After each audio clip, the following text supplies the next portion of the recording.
அடுத்த வருஷம் தமிழ் புத்தாண்டிலிருந்து உங்களுக்கு ஜென்மச்சனி ஆரம்பிக்கும் போது அப்போது நீங்கள் கஷ்டப்பட வேண்டும் என்பதற்காக சில இப்போது நடவடிக்கைகளை நீங்களே ஆரம்பித்து வைப்பீங்க. நம்மளே குழியை வெட்டி நம்மளே போய் உள்ளே படுத்துக்கிற மாதிரியான சில விஷயங்கள். ஏன்னா ஆரம்பத்தில் விரயச்சனி அமைப்புகளில் எந்த விதமான கெடுதல்களும் இருக்காது. அது அப்படியே நெருங்க நெருங்க நெருங்க ஜென்மச்சனி அமைப்புகளுக்கு வர வர இந்த வருடம் மேஷராசிக்காரர்களுக்கு சக்ஸஸ் மட்டுமே இருக்கும். அதுவும் கண்டிப்பாக டிசம்பருக்குள்ளே வரக்கூடிய அவ்வளவும் சக்ஸஸ். நல்லா பாருங்கன்னா காலேஜில் சேர்றதெல்லாம் டிசம்பருக்குள்ளே நடக்கும். நீட்டு பரீட்சையை முடிவு வர்றதுக்கெல்லாம் டிசம்பருக்குள்ளே இருக்கும். எந்த ஒரு யூனிவர்சிட்டியில் சேர்றது டிசம்பருக்குள்ளே இருக்கும். வெளியூருக்கு போகிறது டிசம்பருக்குள்ளே இருக்கும். வெளிநாடு வெளிமாநிலமும் தூர இடங்களுக்கு போய் படிக்கக்கூடிய அமைப்புகள், வியாபார பெருமக்கள், விவசாய பெருமக்கள், இவங்களுக்கெல்லாம் பொருளாதார ரீதியாக பிரச்சனைகள் அப்படி ஒன்றும் பெரியத அளவில் இந்த வருஷம் கண்டிப்பாக இருக்காது. அடுத்த வருஷம் 7.5 சனி ஆரம்பிக்கும் போது நீங்கள் நட்டப்படக்கூடிய மன அழுத்தத்தில் இருக்கக்கூடிய சில விஷயங்களில் கண்டிப்பாக இளைஞர்களுக்கும் மாணவர்களுக்கும் ஸ்பெசிஃபிக்காக ஒரு பலன் சொல்கிறேன். ஆனால் இந்த பலனை இந்த மாணவர்கள் விரும்பவே மாட்டாங்க. இந்த வருஷம் அவங்களுக்கு டிசம்பருக்கு பின்பு எல்லாமே அப்படியே தடங்கள் மாதிரியான சில விஷயங்கள் கண்டிப்பாக மேஷராசிக்காரர்களுக்கு இருக்கும். பெண்களுக்கு நல்ல பலன்கள் தான் கண்டிப்பாக உண்டு. குறிப்பாக 40 வயது தாண்டிய சகோதரிகள் மேஷராசிக்காரர்கள் எல்லோருக்குமே என்ன பலன் நடக்கும்னா,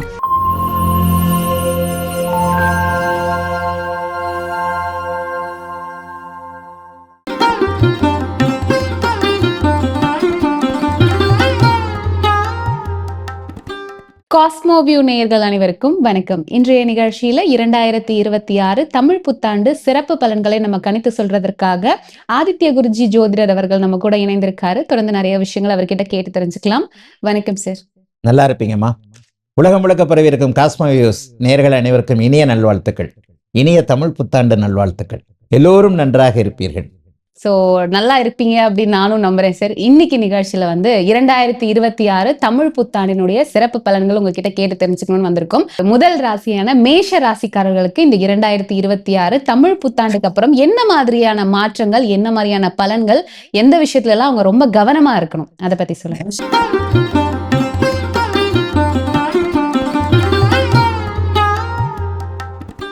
மேஷராசிக்காரர்களுக்கு உண்மையிலே கொஞ்சம் நல்ல பலன்கள் கண்டிப்பாக உண்டு.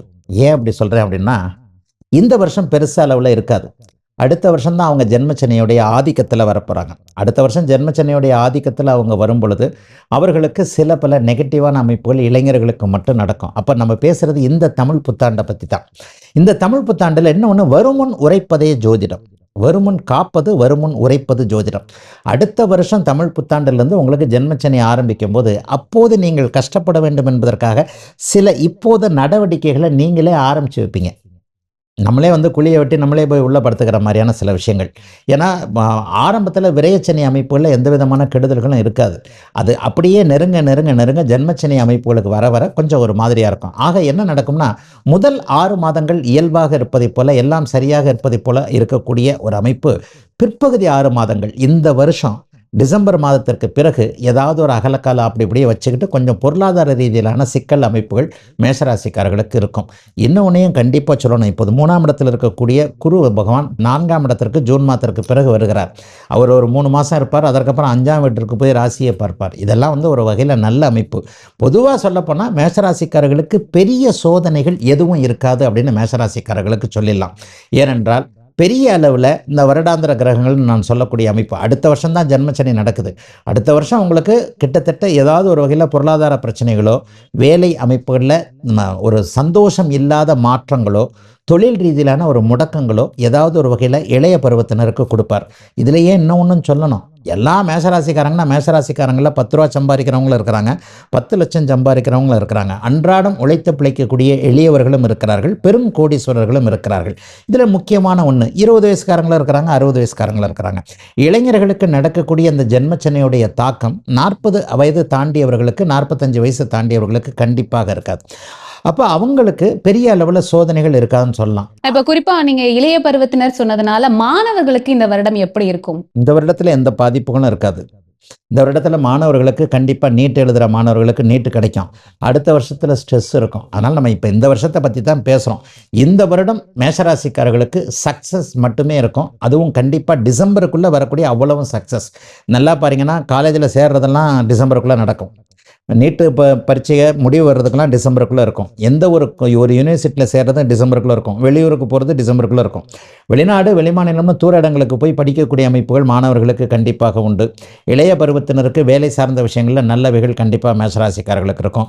தொழிலாளிகள், தொழிலதிபர்கள் மற்றும் உழைப்பாளிகள், இதை விட முக்கியமாக வியாபார பெருமக்கள், விவசாய பெருமக்கள், இவங்களுக்கெல்லாம் பொருளாதார ரீதியாக பிரச்சனைகள் அப்படி ஒன்றும் பெரிய அளவில் இந்த வருஷம் கண்டிப்பாக இருக்காது. அடுத்த வருஷம் 7.5 சனி ஆரம்பிக்கும் போது நீங்கள் நட்டப்படக்கூடிய மன அழுத்தத்தில் இருக்கக்கூடிய சில விஷயங்களில் கண்டிப்பாக இந்த வருஷமே கவனமாக இருக்கணும். மாணவர்கள்னு கேட்டதுனால நான் இளைஞர்களுக்கும் மாணவர்களுக்கும் ஸ்பெசிஃபிக்காக ஒரு பலன் சொல்கிறேன். ஆனால் இந்த பலனை இந்த மாணவர்கள் விரும்பவே மாட்டாங்க. இந்த வருஷம் அவங்களுக்கு காதல் வரும். நல்ல விஷயம் தானே சார்? 2 வருஷத்துல அந்த காதல்னால பிரேக்கப் வரும். இது ரொம்ப கெட்ட விஷயம் சார். இந்த வருஷம் காதல் கண்டிப்பாக ஒரு இளைய பருவத்தினருக்கு, ஆணாகட்டும் பெண்ணாக இருக்கட்டும், ஒரு பெண் ஆண் அறிமுகப்படுத்தப்படுவார். 2 வருஷத்துல ஜென்மச்சனி நடக்கும் பொழுது 1.5-2 வருஷத்துல அவராலேயே மன அழுத்தம் வரும். யார் சொன்னா கேட்பாங்களா? நம்ம இது 2 வருஷம் கழிச்சு இந்த வீடியோ பார்க்கும்போது ஆமாம்ல அப்படின்னு தோணும். ஆக மேஷராசிக்கார இளைஞர்களுக்கு வாழ்க்கை என்றால் என்னவென்று புரிய வைக்கக்கூடிய சில சந்தர்ப்பங்கள் டிசம்பருக்கு பிறகு நடக்கும். டிசம்பருக்கு முன்பு எல்லாமே நல்லதாக நடக்கும். டிசம்பருக்கு பின்பு எல்லாமே அப்படியே தடங்கள் மாதிரியான சில விஷயங்கள் கண்டிப்பாக மேஷராசிக்காரர்களுக்கு இருக்கும். பெண்களுக்கு நல்ல பலன்கள் தான் கண்டிப்பாக உண்டு.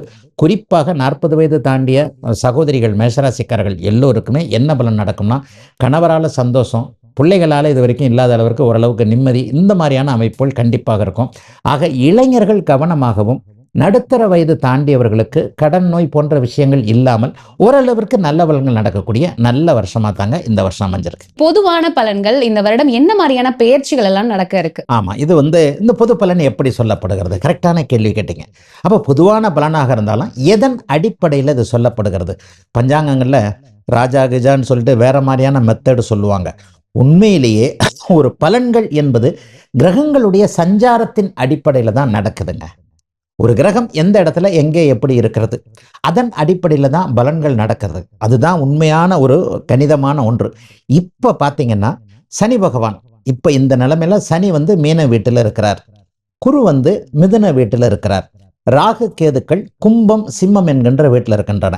இந்த 4 கிரகங்கள் வருடாந்திர கிரகங்கள். இந்த 4 வருடாந்திர கிரகங்கள் மூமெண்ட், இதோடைய இயக்கத்தை பொறுத்து தான் வருட பலன்களில் பொதுவான சில விஷயங்கள் 12 ராசிக்காரர்களுக்கு எப்படி இருக்கும்னு சொல்லும். ஒரு குரு பகவான் கண்டிப்பாக இப்போ இந்த பலன்கள் நடக்கும்போதே குரு அப்படியே மாறி இருக்கிறார். இப்போ நம்ம பேசிக்கிட்டு இருக்கிற இந்த நேரத்தில் உங்களுக்கு குரு பகவான் மிதுனத்தில் இருக்கிறார். அதே ஜூன் மாதம் 2ஆம் தேதி, ஏப்ரல் 14ஆம் தேதி நடக்குதா, 45 நாட்களில் ஜூன் மாதம் 2ஆம் தேதி குரு உச்சம் என்கின்ற ஒரு அமைப்பில் கடக வீட்டிற்கு வருகிறார். இது ஒரு மிகப்பெரிய மாற்றம். அப்போ அவர் கடக வீட்டிற்கு வந்தார்னாலே விருச்சிகம், மகரம், மீனம் ஆகிய 3 வீடுகளை பார்ப்பார். குரு எப்போதெல்லாம் வலுப்பெற்று 3 வீடுகளை பார்க்கிறாரோ அந்த ராசிக்காரர்கள் நன்றாக இருப்பார்கள் என்பது ஒரு பொது விதி. அவங்க பிறந்த ஜாதக அடிப்படையில் கொஞ்சம் கஷ்டப்பட்டா கூட அந்த கஷ்டத்திலையும் ரொம்ப கஷ்டப்படுறவன் கொஞ்சம் கஷ்டப்படுறவனா மாறுவான். கொஞ்சம் ஓரளவுக்கு புரியுதா உங்களுக்கு?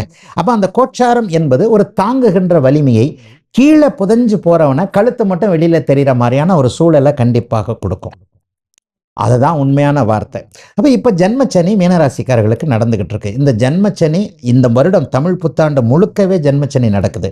உண்மையிலேயே ஜென்மச்சனி நடக்கும் பொழுது ஒரு மனிதன் கஷ்டப்படுவான். அம்மா நீங்கள் யாரை வேணாலும், ஒரு ஜோதிடத்தை உண்மைன்னு பார்க்கறதுக்கு நீங்கள் யாரை வேணாலும் பார்த்துக்கங்க. உத்திரட்டாதி நட்சத்திரத்தை சேர்ந்த ஒரு 30 வயசில் இருக்கிறவங்க யாராவது உங்களுக்கு தெரியுமான்னு பாருங்கள். அவர் எப்படி இருக்கிறாருன்னு பாருங்கள். அவர் அப்படியே தாடி வளர்த்துக்கிட்டு சோகமாக இருப்பார். 30 வயதுக்கு உள்ளே இருக்கிறவர் அல்லது 20 வயதுக்குள்ளே இருக்கிறவர் தலைகீழாக மாறி இருப்பார். ஏன்னா இப்போ அவனுக்கு ஜென்மச்சனி நடந்துகிட்டு இருக்கு. உத்திரட்டாதி நட்சத்திரத்திலேயே சனி போய்கிட்டு இருக்கு.